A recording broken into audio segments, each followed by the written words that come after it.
Hello, all. This is Dr. Dave Maslach talking to you about reciprocity.com. The E is written with a three. And in this particular video, I want to talk to you about how to actually look for academic jobs and whether the grass is always greener. So, if you don't know me, I'm an associate professor of innovation strategy and entrepreneurship, and I created this whole reciprocity project to give back as much as I possibly can. There were so many people that helped me out that I wanted to pay the favor forward and help you out. All right, so how do you actually look for an academic job? And it's a little bit of a challenge.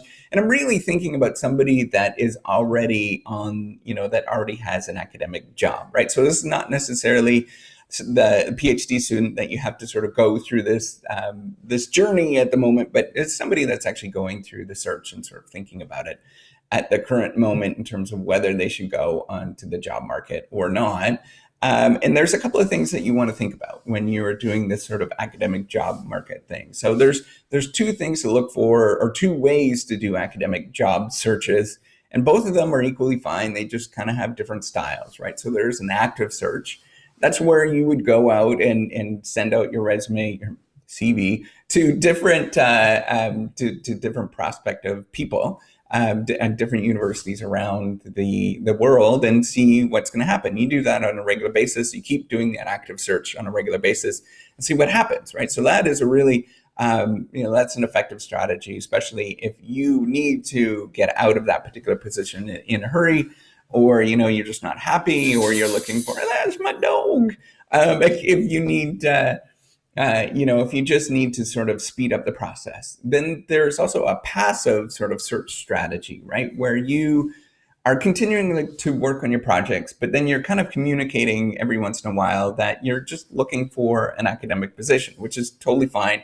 And I think a lot of people go through this, right? It's not, it's not just you that's sort of thinking about this, but it is really common to sort of being, if something comes up, and sort of entertain it, right? And I think most people are that way. It doesn't matter what particular field that you're in, or what particular, maybe even an industry, right? You're going to be doing that, right? If you have opportunities that pop up, you want to sort of look into them and take them seriously, right? Because this is your life. And that's the one thing I want to point out, is that this is your life. You have to sort of make the decisions, and you have to sort of think about what you actually want to do when you are going through this sort of career trajectories that you're going through, right? So don't just kind of, dismiss it and whatnot, but just really be active with sort of controlling your own destiny. And I really, truly believe in that. You kind of control your own destiny and where you want to go. There's a little bit of opportunities that kind of come your way or disappear and stuff like that, but you have to be prepared for those particular activities, right? And so you have to think about them. So in terms of keeping the options open for the academic job market, so there's definitely some pros or benefits of sort of thinking about that, right? So the issue is that if you've stayed in your academic position too long, sometimes you underestimate your value as an asset to the university, or to your department or whatever. And so you have to think about it, and what is the value of your asset? And there's a big literature that sort of talks about this in agency theory, for example. And you have to sort of think about, what is your value in the asset in the marketplace? And the only way that you can do that is by actually going in the marketplace and sort of seeing what the value of you as an asset is in the marketplace, right? So keeping your options open allows you to sometimes negotiate and to increase or sort of give other people clues around you about the the value of your specific asset that you possess, right? So that's your noggin. Maybe it's your social capital that you have with other people, things like that, right? And so you have to give those clues to other people that you actually have some value, and maybe you're undervalued, maybe you're overvalued, right? And if you're overvalued, well then by all means don't tell anybody. But if if you're undervalued in the marketplace, then sometimes it can help you out with this sort of process of negotiating what your asset, you as an asset, is actually worth to the place that you're at, or to give you options and sort of go through the search process and trying to figure out where you should lie in the academic market. And then the other thing, the second thing I think, and this is more important, by all means is way more important, It's not just sort of figuring out your asset value, which is kind of, it's difficult to do with one single asset that is unique and different. You're going through your own discovery journey process and whatnot, right? Search process. But this is to give yourself confidence that you're actually doing the right thing and going on the right path. Right. So sometimes in a big theme within this the whole YouTube channel, the whole Reciprocity Project is that it's difficult to do this PhD journey and to go in the search process, right? Because you're kind of wandering in the woods all by yourself. And so if you can give clues to yourself that, yeah, you know what, I'm on the right path, I'm doing the right things because other people are interested in what you're actually doing, then that really helps you out and gives you a lot of confidence in what you're actually doing, right? So getting that feedback from other people, however it might be, it's not just it's not just with your papers and, research and stuff like that, but just seeing what other people's perception is. So you might be doing something that's a little kooky, right? If you're doing standard research, sort of, the normal science, I guess, that everybody else does, which is most of us. I'm not saying anybody's doing anything that's particularly interesting, right? But if you're doing something that's slightly kooky, you want to make sure that the thing that you're doing is valued in the marketplace, right? And we all do something that's slightly kooky. We all do something that's kind of normal science, right? And so you want to sort of think about, is this the right thing that I'm actually doing, and is this going to be valued in the marketplace? And that gives you clues in terms of whether you should continue to do that kind of stuff, right? And that's an important thing to think about, right?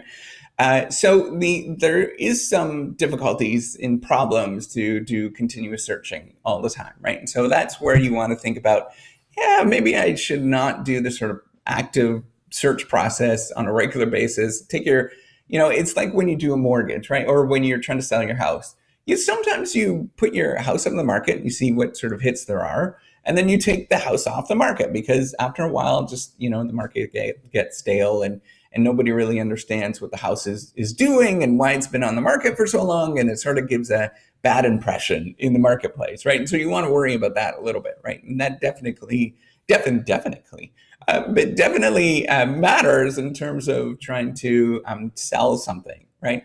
In what you're looking for with the search in the academic market is that you want to be really ready that if you do go on the academic market and you're kind of doing this sort of active search process, right, that you're ready to actually move, right, and you're going to actually jump on this moving process, right? So if you are you do an active search and you send your resumes, your CVs to different people, and then somebody says, we'd like to give you a job, you have to be ready to move, because if you don't move and you're not taking it you're not taking it that seriously, you can chew up social capital in the marketplace, right? And then nobody is actually going to take you seriously in the future. So you have to be very careful about that. And it's a little tricky balance in terms of how often you should go into the active in terms of active search, where you're actually looking for other jobs and not doing that, and sort of balancing that sort of signaling process that's happening, because somebody is going to call your bluff, right? So if you go and negotiate in the academic job market, right? So you get an offer from another institution, then you come back to your institution, and then you sort of negotiate. They're going to maybe sometimes your institutions can say, take it, right? Take that position because it's better. And then you have to be ready to move to go to that other particular place. And so you have to be a little bit careful in terms of this process. The other thing, and I think this is really important in terms of thinking about how to do this, is that often the grass is not always greener the other place, right? So you might see that there's a more famous place, that there is a better institution, that there is these sort of famous colleagues to work with, and you want to really go to that particular place. The problem is you're only getting one side of that information. You have asymmetric information in this search process, and you're never really going to know what the ins and outs are until you actually go and discover what is truly going on behind the scenes and actually work there, and you gain some experience of actually working there. There's a whole literature on search, and this is a real thing that does happen, is that you have to do a discovery process. And once you actually choose that alternative and you go to that particular location and you search, and you might find out that it's actually a suboptimal, it has suboptimal outcomes compared to what you're actually doing. So you might get, maybe it's more money, or you go to more prestige or something like that. But then you start looking at it, you're like, once you actually started working there, you realize that it just has all the same warts, or maybe even larger warts than the place that you're actually looking at. Right? So it's not necessarily that the place is better, or that you have all these different opportunities or something like that. But sometimes you just don't understand. You don't have that information. It's, if you're thinking of it in terms of a market, what's called the market for lemons. George Akerlof was discussing this and discussed this in terms of thinking about how do you actually buy a car. So the seller has a tremendous amount of information, right? So they know all the ins and outs of the car, and the buyer, so that's you, that's actually going in and purchasing and going to a particular institution, for example, for the first time. You don't have all that information, so you're not going to see, maybe it's the politics that's happening behind the scenes, more power struggles and things like that are happening behind the scenes, until you're actually there, and then you realize that, you bought a lemon, right? So you have to be very careful when you do this research process, and you actively take up a job, or you're looking for it, because the grass is not always greener until you actually go there. Once you go there and you realize, it's not necessarily all that greener. So you try to get information in various different ways, right? So maybe you go and visit that particular location for a bit, or maybe you go and you talk to your immediate relationships, right, that you have, your friends that are academic friends, for example, and get the scoop on the particular location, right? So you sort of court that particular location for a while, and you build a relationship, and then you start seeing the ins and outs by having this conversation over the long run. So that's an important way to sort of think about how to actually make this transition if you're really serious about making a transition to another location, right? So just trying to get that in as much information as you can before you jump on that particular opportunity. That's a really important thing. And the third thing is, when you go into the market, expect to lose social capital, whether it's actually, and social capital is kind of like the relationship, or the information or power that you actually have with the relationships that you have with other people, right? So it could be knowledge, it could be information, it could be access to different resources, whatever. You're going to consume a little bit of that up. So even me, I'm kind of a little bit nervous about talking about this on a video because I know it's going to lose up a little bit of social capital with some individuals, right? So some people might take this video and they might watch 2 minutes of it, from my institution or another institution. They might watch 2 minutes of it, and then, sort of think about, who is this person, right? Or, is this person actually going to be ready to leave, right? And things like that, right? And they have all these sort of thought process that's going on with what it's about. And so you're using up some of this social capital when you're doing that. And when you go up to take it seriously in the future, maybe you courted another institution or another place for a while, and then you went there, and then you went to actually go there. They might be tired of doing this courting process, right?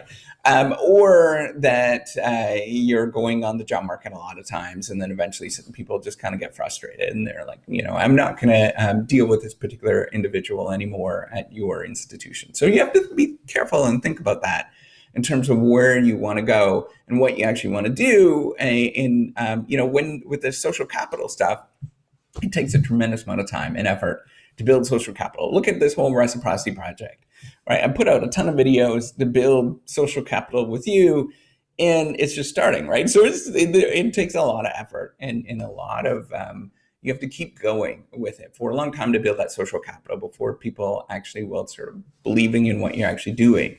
And believing in you, right? It does take a lot of time to build that up. So, and it's easier, much easier to consume it, to sort of lose that social capital, than it is to build it up over time. So building up takes a long time. And then losing it by doing some silly action or something like that goes quickly, right? You can lose a lot of that, and then it takes a lot of time to build that up. So you can think of it as kind of like this pattern. I'm going to go this way because that's what it's going to look like. So on your side, it's going to look right. So it's going to take a long time to build up the social capital, and then you do kind of a silly action. We all do silly actions, and then your social capital will fall, and then you'd have to build it up again over time, and then it'll fall again because of some silly thing. And so kind of expect that when you're doing this process, right? So if you consume too much, then it sends out the wrong signals in the job market. So that's all I want to talk about in terms of looking for academic jobs in the market. It's just that there is trade-offs in terms of when you are doing this sort of search process, when you're actually looking for academic jobs in the marketplace. So if you like this video, give me a thumbs up. Do subscribe to the YouTube channel, and especially if you want to join this whole movement, reciprocity movement. Thank you again, and take care and have a wonderful day. Bye.